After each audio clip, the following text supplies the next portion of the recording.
Wave science. It's probably like the computer. I use it all the time, but I don't know exactly how it works. Waves basically come from wind, and wind is really a transfer of energy from the air into the ocean.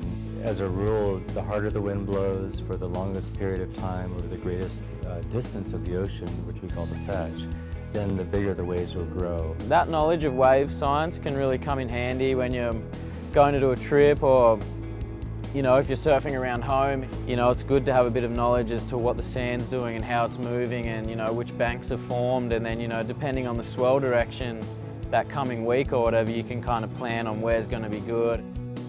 And I became really passionate about trying to figure out why these spots break good and then all of a sudden they're bad, what makes it tick, and found the source of information that I needed to monitor the swells and the storms, to figure out when to be there.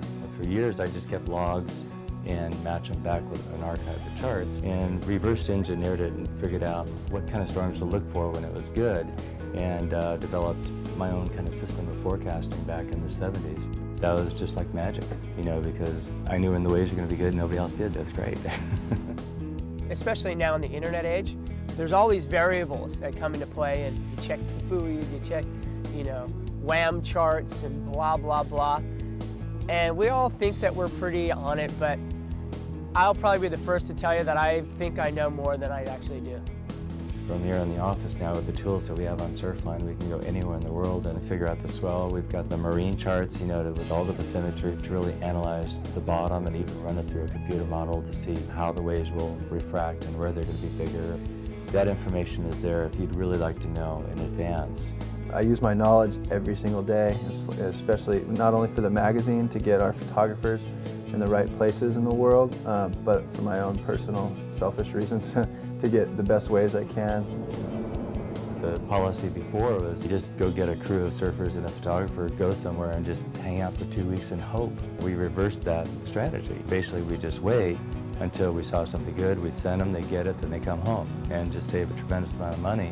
I'd rather go to a destination that I know there's going to be swell for 5 days rather than go for a 2-week trip and maybe get skunked. That's the cool thing about it now. Like, you could say, hey, there's a swell coming to Mexico, and then you head down there, surf 3 days, surf your brains out, and then you're out of there and you could catch the swell back here. The magic, in the 60s, 70s would be to wake up in the morning, all of a sudden there's just an incredible swell, just out of nowhere. And the spontaneity of that and the excitement of that part of it is gone. But the advantage is we know in advance when these swells are coming, so we can take advantage of it. It's given us, crazy amounts of knowledge and understanding of what's coming and how we can get there and what we're going to get. It's also told everybody where to go.